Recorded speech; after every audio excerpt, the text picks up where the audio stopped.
요즘에는 TV를 제가 자주 봐요. 이러면 안 되는데. 근데, TV가 그래도 유익한 거가 있습니다. 최근에 본 TV가 있었었는데, 무슨 동물 나오는 TV였습니다. 제가 원래 개를 별로 안 좋아하는데, 저희 아내가 개를 엄청 좋아해서, 아내 때문에 이제 보기 시작하다가, 제가 요즘에는 나중에 은퇴하고 큰 개를 한 마리 키워야겠다. 이런 생각까지 이제 갖게 되었는데, 그 개가 큰 개였습니다. 근데 그 개 이름이 뭐였냐? 백상이라는 개였습니다. 여러분 혹시 아시나요? 그림 보여주시죠. 이게인데요, 한마디로 좀 똥개입니다. 똥개고 굉장히 큰 개, 근수가 많이 나는 개. 근데 저 개가 이제 지방에서 한마디로 똥개처럼 살고 있는 개였습니다. 그러니까 그 개인데, 저 그림을 잘 보시면 좀 특이한 게 보이시죠? 저기 시뻘건 데 보이십니까? 저 시뻘건 거 누구 때문에 그럴까요? 주인이 어느 날 갑자기 마음에 안 들어서 저기를 물어뜯고 때려서 그런 게 아닙니다. 이게 말이 안 되는데 자기가 자기를 이렇게 웅크려서 뒤를 이게 문 거예요.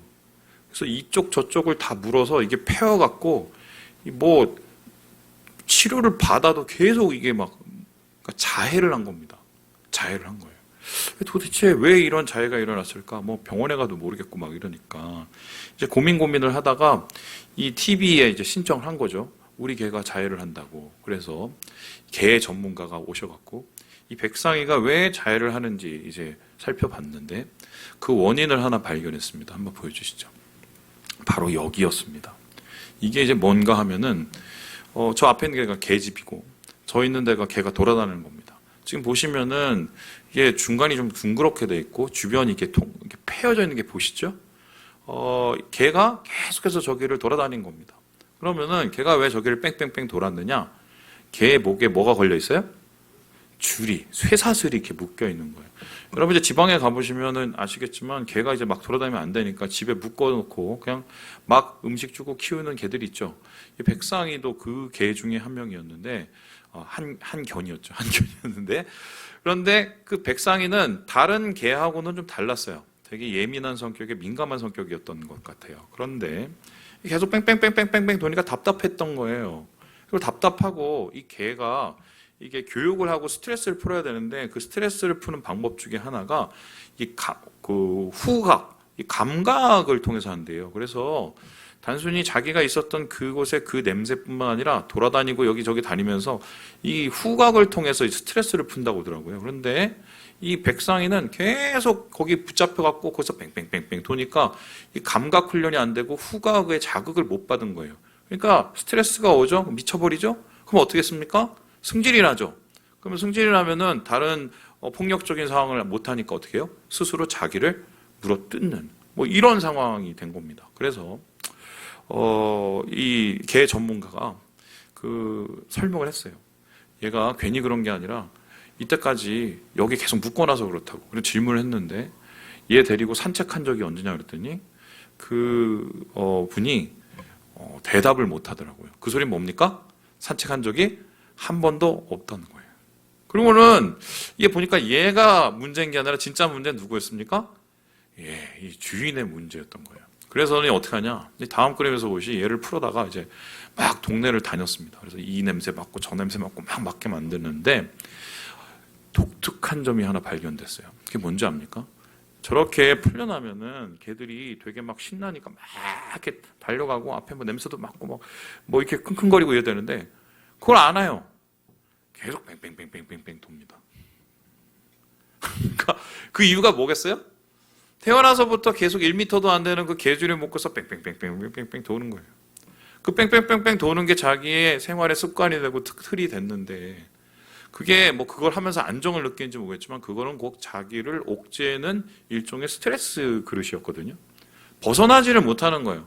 아마 얘가 이러한 상황에서 벗어나려면 주인이 꾸준하게 그 루트를 가지고 계속적으로 돌아다니지 않으면 또 똑같이 그런 자해를 할 수 있는 환경이 될 수 있다. 뭐 이렇게 얘기를 하더라고요. 결과적으로 이 백상이의 문제는 주인의 좁은 식견, 주인이 가고 있는 작은 생각, 우리 개도 남들 개처럼 똑같이 뭐 그렇게 똥개처럼 키우면 되지 않은 그런 생각, 그리고 백상이가 자라나온 그 환경 속에서의 좁은 환경, 그것에게서 또 고착화되는 그의 이 생각들, 그의 이 심상들, 이런 것들이 문제가 된 것이다.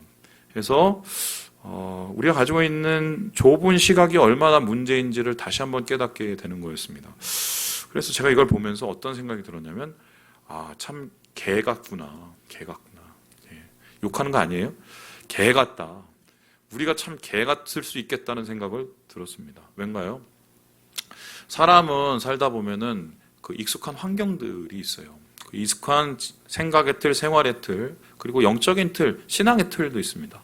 그 틀 안에서 우리는 좀 안정감을 느끼고 그 틀 안에서 우리는 좀 뭔가 평안해질 수도 있고 편안해질 수도 있죠. 그런데 거기에 갇혀버리면, 그리고 그것을 갇히게 만드는 우리 주위에 있는 어려움들과 또 우리의 두려움이 있다면은 사실 이거는 그때부터 우리를 보호하고 우리를 안전하게 지켜주는 게 아니라 우리의 생각과 우리의 사고와 우리의 신앙을 옥죄고 벗어나게 못하게 만드는 덫이 될 수도 있는 거죠.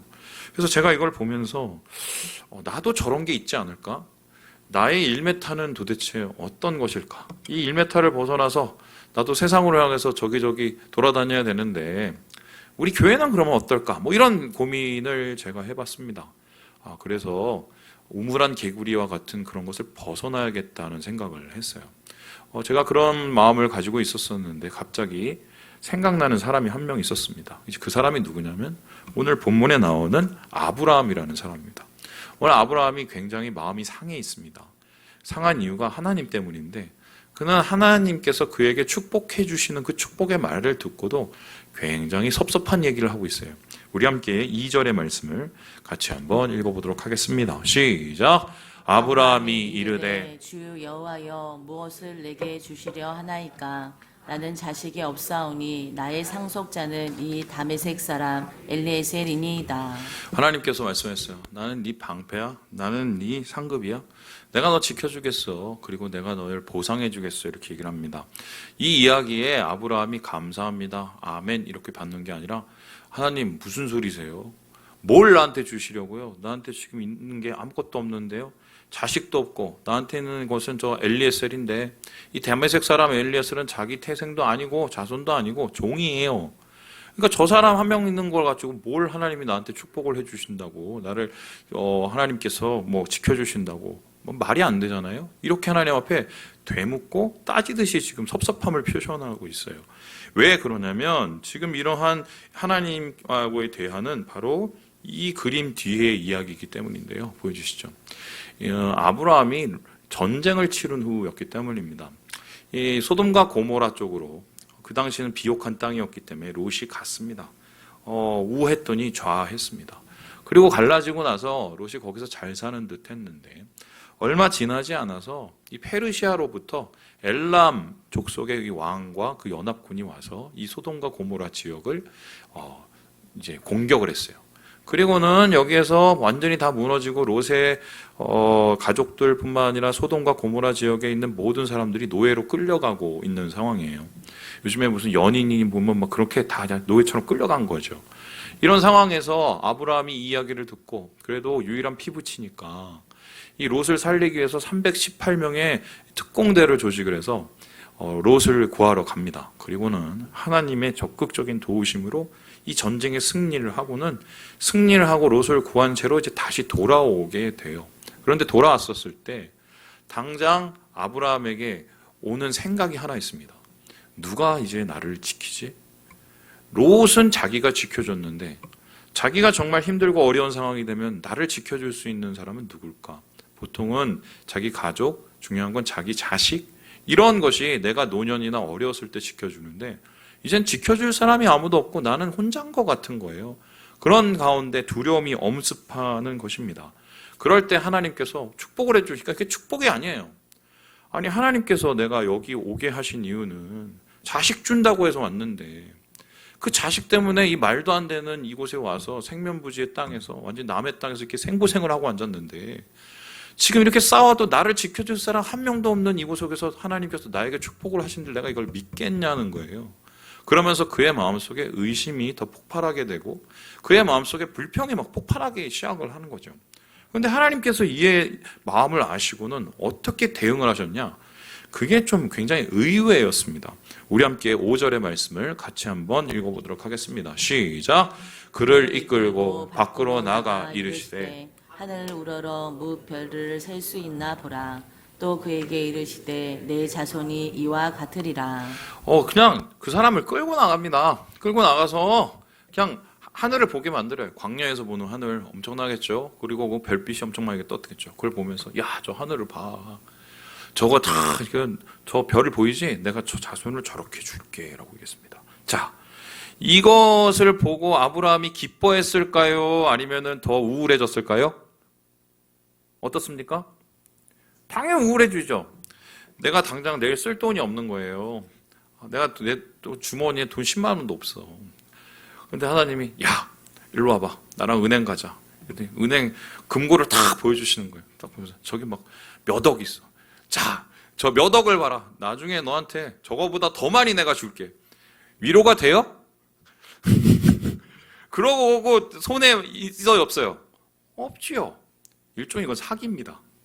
하나님이 사기치는 거죠. 그렇다면은 진짜 하나님께서 이 아브라함을 위로하시려면 어떻게 해야 됩니까? 야, 걱정하지 마. 내가 너한테 아들을 줄 거야. 그것도 몇 명을 줄 거야. 언제까지 줄 거야? 기한을 쓰든지. 아니면은 너 지금 이렇게 하고 있는데 나의 계획을, 원대한 계획을 보여줄게.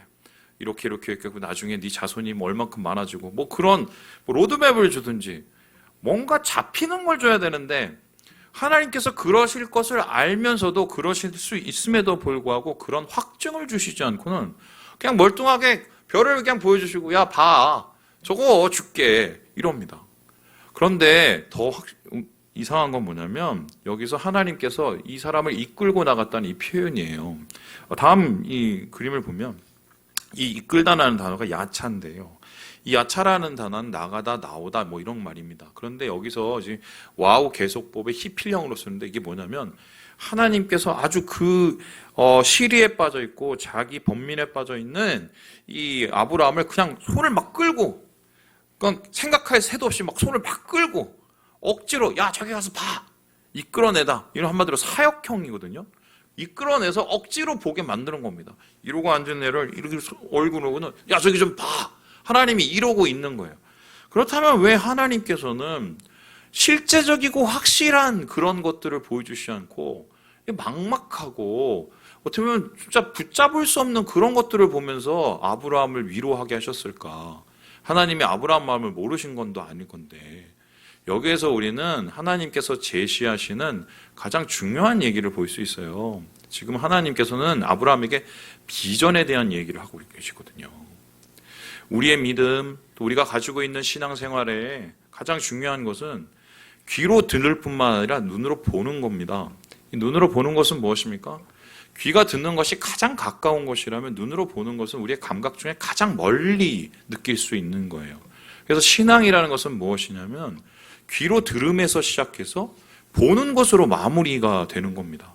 그래서 하나님께서는 이 믿음의 결론인 이 비전을 보여주시기 위해서 이끌고 나가시는 건데 그렇다면 왜 하나님 하필을 밤하늘을 보여주시면서 그에게 무슨 얘기를 하고 싶어서 이런 아브라함에 대한 이 얘기를 이끌고 나가고 계실까? 저는 오늘 이 이야기에 대해서 밤하늘을 보여주신 하나님의 이유를 세 가지로 여러분과 나눠보고 싶어요. 우리 같이 한번 읽어보도록 하겠습니다. 시작! 더 큰 하나님을 보라. 하나님께서 밤하늘을 보게 하신 이유는 더 큰 하나님을 보게 하시기 위해서 그런 것이다. 우리 함께 시편 121편 말씀을 같이 한번 읽어보도록 하겠습니다. 시작! 내가 산을 향하여 눈을 들리라. 나의 도움이 어디서 올까? 나의 도움은 천지를 지으신 여호와에게서로다. 지금 이 시인은 어떤 상황이냐면은 예루살렘을 향해서 예배드리러 가야 되는 상황이에요. 그런데 가는 길에 여러 가지 산도 있고 물도 건너야 됩니다. 근데 물보다 더 무서웠던 게 산이었어요. 왜냐하면 산에는 뭐 여러분 아시겠지만 뭐 짐승도 들짐승도 많고 산적들도 있으니까요. 여러분 아시는 것처럼 사마리아 사람이 그 강도 만난 사람을 구한 곳이 산이잖아요. 유대 산지. 그러니까 유대 산은 그 당시에는 굉장히 그래도 험한 곳이었습니다. 그런데 어쨌든 예배드리러 가야 되니까 저곳을 지나가는데 한숨이 뻑뻑 쉬는 거죠. 그때 이 시인이 그런 두려움을 이길 수 있었던 이유는 뭐냐면 저 산을 보면은 저기 들끓는 여러 가지의 장애들과 문제들이 보이고 내가 겪어야 될 여러 가지의 두려움들이 보이지만 그 산 뒤를 보면 뭐가 있냐면 그러한 모든 문제들 뒤에 계시면서 이 모든 것을 주관하시는 누가 보여요? 하나님이 보이시는 거예요. 그래서 하나님께서는 먼저 아브라함에게 그걸 보기 원하시는 거예요. 야, 저 하늘을 봐. 저 누가 만들었냐? 저기 있는 별 누가 만들었냐? 그리고 지금 이 상황은 누가 만들었냐? 너는 누가 만들었냐? 하나님께서 이 질문을 먼저 물어보고 계시는 거예요. 여러분 생각을 해보세요. 우리는 항상 고민을 합니다. 하나님 이 문제, 하나님 저 문제, 하나님 이것 때문에, 하나님 저것 때문에. 그러면서 그것 때문에 고통하고 싫어하고 막 마음이 막 불평하고 많이 굉장히 여러 가지로 편안치 않은 상황에 빠지게 되죠. 이제 그러다 보면은 사실 나중에 뭐가 안 보여요? 하나님이 안 보입니다. 이게 얼마나 웃긴 상황이냐면 하나님 앞에 내 문제를 놓고 기도하는데도 하나님을 안 보고 기도를 합니다. 그러면 계속 이게 기도가 아니라 자기 문제 속에 머무르고 있는 거예요. 그런 기도를 하나님 앞에 올린들 하나님께서 그걸 받으실 수 있겠어요? 이런 거죠. 하나님 이거 야 이거 보시면 나 좀 봐. 이거 나 좀 보라니까. 하나님 앞에 나가서 얘기하는 건데 계속 이것만 보고 있다고 생각을 해보세요. 지금 아브라함이 자기가 가지고 있는 이 자식의 문제, 해결나지 않은 문제 때문에 이러고 지금 절망하고 있을 때 아니 이거 좀 내려놓고 좀 보라니까. 저 산 누가 만들었어? 저 하늘 누가 만들었어? 저 별 누가 만들었어? 이 우주 누가 만들었어? 너는 누가 만들었어? 먼저 좀 나를 좀 봐. 하나님께서 여러 가지 해결책 중에 밤 하늘을 보시면서 끌어내신 이유는 좀 하나님 좀 보게 만들려고 그러는 거예요. 여러분 신앙이 뭡니까? 신앙은 믿고 뭐예요? 바라보는 거예요. 진짜 우리가 기도하는 이유가 뭡니까? 믿고 바라보기 위해서 기도를 하는 겁니다. 그래서 하나님께서는 오늘 아브라함에게 닫힌 눈을 터져서 그의 문제보다 더 크신 하나님, 그가 가지고 있는 장애보다 더 큰 하나님을 바라볼 수 있도록 지금 눈을 들 수 있도록 아브라함을 해결하시기 위해서 그의 손을 붙잡고 이끌어서 광야를 향해서 광야의 하늘을 향해서 별을 향해서 보게 만드신 것이다.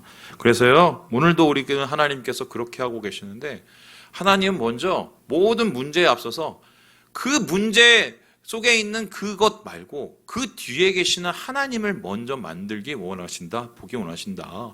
그것이 첫 번째 하나님께서 밤하늘을 보게 하시는 이유입니다. 두 번째 그렇다면 하나님께서는 왜 여러 방법 중에 이 밤하늘을 택하셨을까?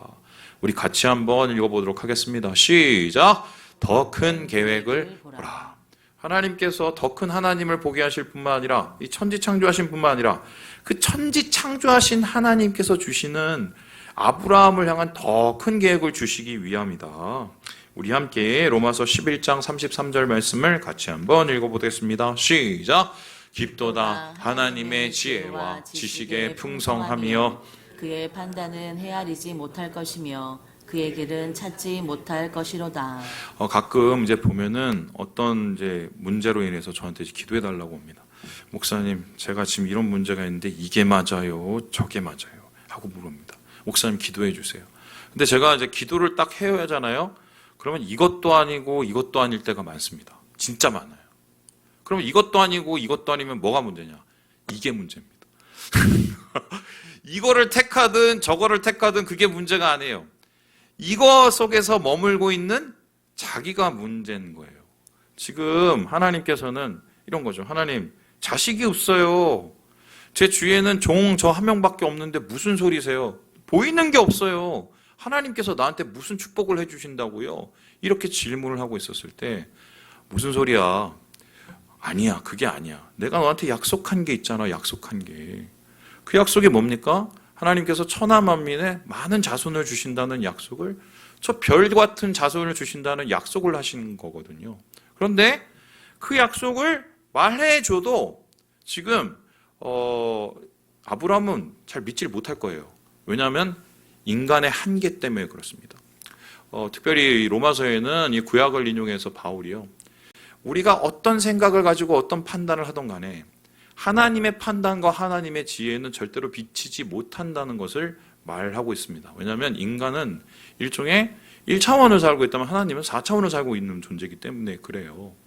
그래서 우리에게 요구되는 것은 무엇이냐면은 하나님을 신뢰함으로 하나님께서 우리에게 이루실 뭔가를 바라보고 지금 내가 이해되지 않지만 하나님께서 내게 더 큰 것을 주실 것을 바라보는 것뿐입니다. 자, 그렇다면 하나님께서 약속하신 저 별과 같은 저 자손들, 그 당시에는 아브라함이 생각할 때는 이런 것밖에 없었을 거예요. 내가 자식을 많이 낳았고 그 자식이 또 자식을 낳고 또 자식이 자식을 낳았고 나중에 많아지는 뭐 이런 인간적인 방법 정도밖에 없었을 거란 말입니다. 그런데 하나님께서는 그의 단편적인 지혜와 단편적인 계산이 아닌 하나님의 비전의 계산을 하기 시작하시는데요. 그 비전의 계산에 대해서 로마서 4장에 이렇게 얘기를 하고 있습니다. 우리 함께 같이 한번 읽어보도록 하겠습니다. 시작! 그러므로 상속자가 되는 그것이 은혜에 속하기 위하여 믿음으로 되나니 이는 그 약속을 그 모든 후손에게 굳게 하려 하심이라. 율법에 속한 자에게뿐만 아니라 아브라함의 믿음에 속한 자에게도 그러하니 아브라함은 우리 모든 사람의 조상이라. 사람들이 생각할 때, 아브라함이 생각할 때는 내 피를 이어받아서 사람들이 이어서 저렇게 많아지는 걸 생각했을 거예요. 그런데 그렇게 많아져봤자 저 별만큼, 몇 억만 개의 별만큼 많아질 수가 없습니다. 하나님이 보시는 더 원대한 계획이 있었습니다. 뭐예요? 그의 피를 타고 내려는 그게 아니라 어떻게 해요? 그의 믿음을 본받아 생기는 믿음의 자손들을 하나님이 바라보게 한 것이에요. 그러니까 당장 그에게는 지금 자식이 한 명이 없어도 그게 그 과정이었습니다. 왜요? 믿음이 생겨서 그에게 믿음이 의가 되고 그 믿음이 열매가 돼야 그 후에 사람들이 아브라함을 보고 쫓아와서 자손이 되는 거거든요. 그러니까 하나님께서는 그를 지금 만들어가고 계셨고 하나님의 로드맵으로 차곡차곡이 그 믿음의 조상이 되게 하기 위해서 만들어 가신 거예요. 그런데 아브라함의 생각은 그걸 절대로 생각할 수가 없어요. 그건 자기 안에 갇혀있는 생각이기 때문이에요. 그래서 하나님께서는 눈을 들게 해서 별을 보게 하면서 너는 이해 못하지만 네가 모르는 그 이상의 하나님에 대한 그 무엇이 있다는 걸 보게 만드시는 거예요. 비전이라는 건 그런 겁니다. 비전은 내 계획과 내 판단과 내가 이해할 수 있는 그 이상의 거예요. 여러분 요즘에 제일 문제가 뭐냐면 비전에 대한 생각이 굉장히 많이 바뀌었어요. 제가 한번 얘기를 해볼게요. 부끄러운 얘기예요. 예전에 우리 교회 와셨던 분입니다. 아마 기억하실지 모르겠는데 웃음 치료사 아세요? 웃음 강사 한번 우리 교회에 왔어요. 그래갖고 그리고 막 이렇게 웃고 막 박수 치고 웃고 막 웃으니까 좋긴 하더라고요. 그죠? 우리 교회는 웃음이 좀 부족했어요. 그죠? 그래서 이제 그분 이제 잘 웃기고 나서 그것도 돈 50만 원 주고 강사를 초대했습니다. 그래갖고 좀 됐죠. 그러고 나서 뭐 갑자기 비전에 대한 얘기를 뭐 하시다가 좀 가셨어요. 그러더니 저보고 목사님 잠깐 뵙자는 거예요. 그래서 예 그러자고 그래서 봤는데 갑자기 하신 말이 여기 하나님이 주신 비전이 있다는 거예요. 제가 이제 진짜 처음으로 말씀드리는 거예요. 이때까지 얘기를 안 하다가 몇 년 지났으니까 설마 그분이 우리 교회를 기억하시겠어요? 그랬더니 비전이 있대요. 그래서 그 비전이 뭐냐고. 그래서 들어봤더니 하나님이 이 교회를 크게 쓰실 수 있다. 어떻게 크게 쓰실 수 있나 그랬더니 말씀하셨는데 웃지 마세요. 여기를 헐어서 빌딩을 올리라는 거예요. 200평을 이렇게 헐어서 빌딩을 올려서 10층을 지면 교회는 꼭대기 9층, 10층 짓고 나머지 그 1층부터 7층까지를 세를 줘서 그 돈으로 교회를 운영을 하라는 거예요. 그리고 남으면 그거로 세계 선교도 하고 구제를 하라는 겁니다. 그게 하나님이 주신 비전이래요. 맞아요? 어떻게 생각하세요? 그럼 우리 내일부터 뿌실까요? 비전이 이딴 식이에요. 우리나라의 비전이라고 소위 말하는 비전너리들이. 그건 비전이 아니라 이거는 제가 볼 때는 야망이고 욕망이고 꼼수죠. 그것 하나님께서 주신 우리 비전이 이 땅을 헐어서 10층까지 빌딩을 만들어서 1층부터 7층까지는 렌트를 줘라. 그러면 차고 넘칠 것이다. 이게 비전이겠어요? 제가 어이가 없어서 그 다음부터는 그분 전화번호를 아예 지워버렸어요. 그런데 웃긴 건 아직도 그런데 속는 분이 있다 없다? 엄청 많아요. 무슨 땡땡 재정.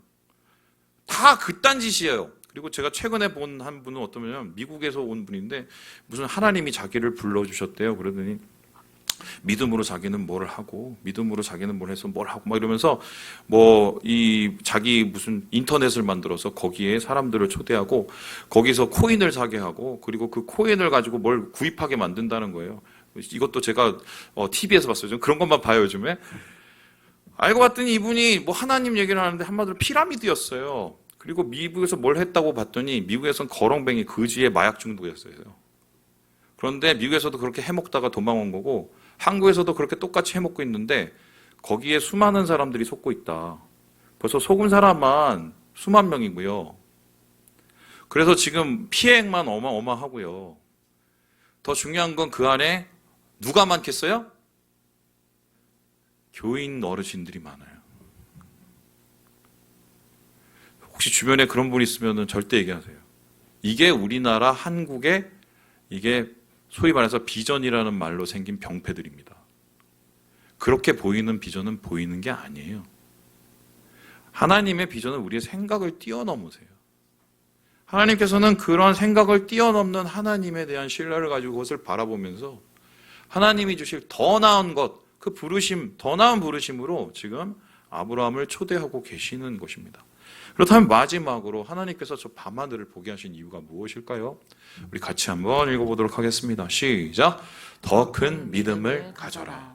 하나님께서는 큰 하나님, 그의 문제보다 더 큰 하나님, 그의 생각보다 더 큰 계획을 가지신 하나님, 그리고 더 큰 믿음을 가지실 것을 요구하고 계시는데요. 우리 함께 여기에 대해서 창세기 15장 5절의 말씀을 같이 한번 읽어보도록 하겠습니다. 시작! 아브라함이 여호와를 믿으니 여호와께서 이를 그의 의로 여기시고. 하나님께서 이렇게 보여주시고 그것을 믿는, 참 신기하죠. 그게 못 믿는 걸 또 사기를 당해서 아브라함은 믿는데 그 믿는 모습이 너무 좋아서 하나님이 의로 여기셨다라고 얘기를 합니다. 한마디로 믿음이 이젠 발휘가 되고 능력이 됐다는 소리인데, 그럼 하나님께서 보셨던 그 믿음의 의는 어떤 것이었을까요? 이 말씀을 로마서 4장에서 19절에서 22절까지 바울이 이렇게 풀어서 우리에게 해설을 하고 있어요. 일종의 설교를 하는 건데요. 우리 같이 19절부터 22절까지 읽어보겠습니다. 시작!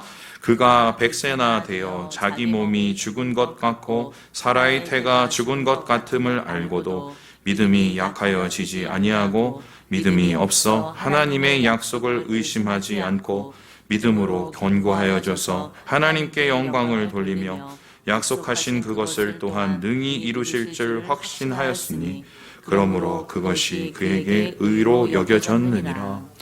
믿을 수 없을 때 내 기억, 내 생각을 뛰어넘는 하나님에 대한 신뢰를 가지고 그걸 바라볼 수 있는 것, 그게 영적인 거예요. 영적인 것은 뭐냐면은 지금 볼 수 없지만 그 볼 수 없는 것이 진짜 실제한다고 믿는 게 영적인 것입니다. 그런 영적인 것이 허무맹랑하지 않는 이유는 하나님과 관계되기 때문이에요. 그래서 지금 아브라함은 하나님의 말씀을 철떡같이 믿고 그 기다림을 버텨낼 수 있는 믿음의 힘을 얻게 되는 것, 이것이 바로 비전어리로서의 아브라함의 모습이다. 어떤 말씀으로 마무리를 할까 고민을 했는데 요즘 우리가 공부하고 있는 욥에 대한 이야기를 하고 마무리를 해보려고 합니다. 여러분, 욥기의 결론이 뭔지 아십니까? 미리 제가 말씀드리면 이 말씀입니다. 우리 같이 한번 읽어보죠. 시작! 내가 주께 대하여 귀로 듣기만 하였사오니 이제는 눈으로 주를 배움나이다. 귀로 듣는 믿음, 가까운 믿음에서 벗어나서 멀리 볼 수 있는 눈의 믿음을 이제 가졌다는 거예요. 시각의 믿음. 이것을 가리켜서 저는 믿음의 격변, 믿음의 혁명이라고 생각을 합니다. 그렇다면은 욥이 어떻게 그 믿음의 혁명을 가지게 되었을까? 어떻게 눈으로 볼 수 있는 비전의 믿음을 가지게 되었을까 생각할 때 욥기에서 1장 42절까지 한 가지 얘기만 합니다. 그게 뭔지 아세요? 고난이에요. 도대체 이해가 안 되죠. 왜 이렇게 나를 하나님이 이렇게 어렵게 만들어? 왜 하나님, 나 잘못도 없는데 왜 이딴 식이야? 주위에 있는 친구들은 계속해서 네가 잘못했겠지. 잘 찾아봐. 네가 지금 너무 교만해. 막 온갖 욕설을 퍼붓고 비난을 하고 이해가 안 되는 거예요. 나 잘못한 거 없는데 도대체 왜 이러는 거야? 그때 하나님께서 뭐 하시는 줄 알아요? 나중에 욥을 데리고 가셔서 야, 나하고 좀 같이 가. 그러고 나서 뭐냐면 우주를 보여주십니다. 너 이거 창조하는 거 봤어? 너 공룡 창조될 때 봤어? 막 우주를 보여주십니다. 여러분 말이 안 돼요. 나는 너무 억울해 죽겠어. 하나님 왜 이렇게 하셔? 이 고민에 빠지고 있었을 때 하나님께서 왜 우주를 보여주셨습니까? 거기에 대해서 학자들은 똑같은 얘기를 해요. 그의 믿음의 격변을 위해서예요. 그릇을 넓히기 위해서, 시각을 넓히기 위해서. 그래서 그의 고난은 이 종지만한 그의 믿음이 하나님 안에서 큰 그릇이 돼서 더 멀리 볼 수 있는 비전으로 만들어가기 위한 과정이었어요. 그래서 저는 오늘 여러분과 함께 정말 우리가 가져야 될 그 믿음, 비전의 믿음이 뭔지. 요즘 너무 근시안이잖아요. 눈앞에 안 되면 다 그냥 포기하고 승질내고 화내고 화딱지 나면 교회 안 나오고. 언제부터 이랬는지. 우리 민족은 일제 강점기에 정말 힘든 상황 속에서 계시록 외우면서 버텨낸 민족이거든요. 그런 민족이 지금 안 된다고 그냥 끝이에요, 끝. 진짜 우리가 잃어버린 게, 자기 안에 갇혀버린 게 그게 아닌가. 당장 좀 힘들다고, 어렵다고, 내가 더 힘들어질 것 같다고 포기하고 그냥 머물기 원하고, 그걸 하나님 진짜 원하실까요? 여러분을 위해서 마지막 아이템을 하나 준비했습니다. 한번 찢어보시죠. 이런 게 하나 나오죠? 이거 한번 뜯어보세요. 여기 위에 보면은 이렇게 뜯을 수가 있습니다. 이런 게 보이실 거예요. 보이십니까? 자, 이걸 어떻게 하시냐면, 잘 보세요. 자, 이렇게 들어보세요. 들어보세요. 다 들으실 때가 기다릴게요, 제가. 자, 보세요. 요거를 위에 이렇게 잡고 이렇게 꾹 누릅니다. 누르셨어요? 권사님 거꾸로 들었잖아. 작은 게 자기 눈 쪽으로. 멀리 보세요. 저기 보세요. 가깝게 다 보이죠?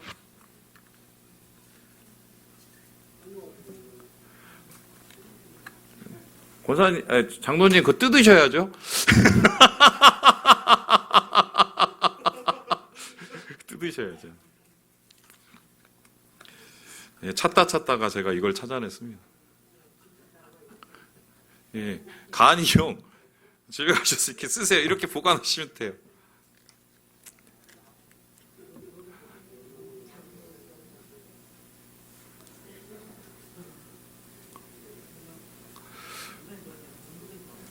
예, 저를 보세요. 한 번만 더 생각해 보세요. 좌절하지 마시고 제발 머물지 마시고 한 번만 더.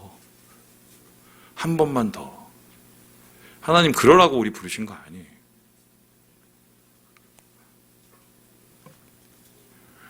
개같이 사지 마시고 하나님이 주신 비전으로 사시기를 주님의 이름으로 축원합니다. 기도하겠습니다.